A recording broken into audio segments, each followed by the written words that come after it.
Hi guys, my name is Allison and I am going to be talking about Brewed with Love today.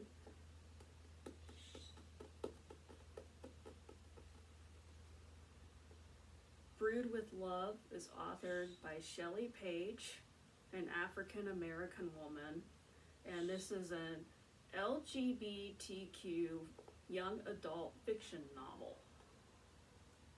It's 320 pages long, and it's about magic and witches. The book is told in present tense through the eyes of Sage Bishop, the main character. She tells the story in first person. She is a witch that has the power to manipulate plants.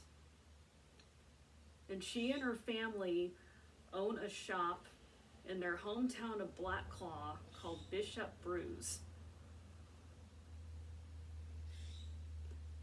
Her best friend, his name is Ximena Reyes, and she's Hispanic.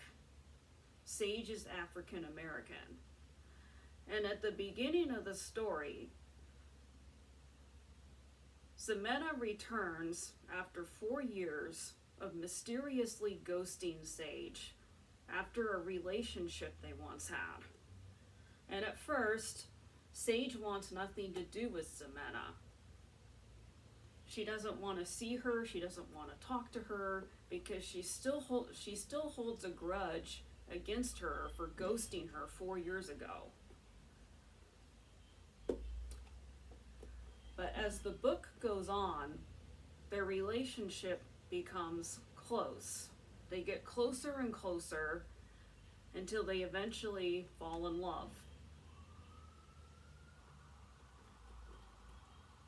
Now I'm going to read a passage from the first page of the first chapter.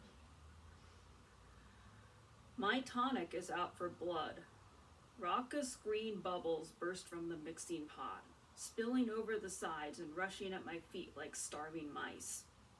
Unruly fizz chomps at the toe of my high-top Converse, instantly melting the rubber with its searing heat. In hindsight, adding the carnations to the pot after my magic was a bad idea.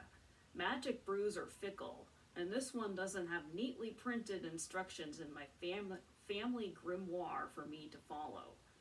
I'm creating it from scratch, a feat only a witch as skilled as Nana manages to make look easy. And the reason I chose this passage in particular was because it introduces the plot of the story and the genre, which is supernatural magic. Sage's tonic ends up becoming a nightmare for the town of Black Claw. It all starts when her high school's cheerleading captain accidentally drinks it, and it forces her to lose her memory. She was actually Sage's nemesis, but she doesn't remember anything about tormenting Sage or anything after that. This is after a break-in happens at Bishop Brews, their family's shop.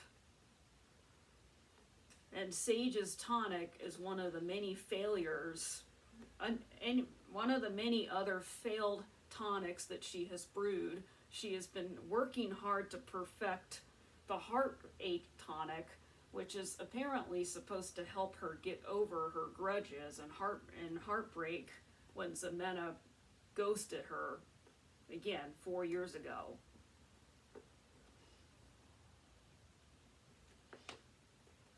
But this book, I think, would be very interesting for teens and young adults to read. If they are into magic and witches, fiction, and a little bit of mystery, they would really enjoy this book.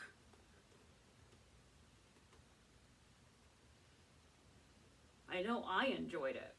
It was a relatively easy read. There was a lot of mystery. plenty of suspense. It's almost like a whodunit in a way, with the break-in. They're trying to figure out who broke into the shop and stole the magic potions and everything. But I think you should read this book if you like reading about that kind of, about magic. So it was published this year, 2025, so it's brand new. I found it on a whim at the Davis Public Library on their new release bookshelf under Young Adult Reads, and it got my attention instantly because it had an attractive cover, and the summary on the back said that it was about witches, which is exactly what I like reading about. But if you're ever at your local library, or you want to read something new, you want to read about witches, or just have something fun to read and relax, then definitely check this book out. I recommend it.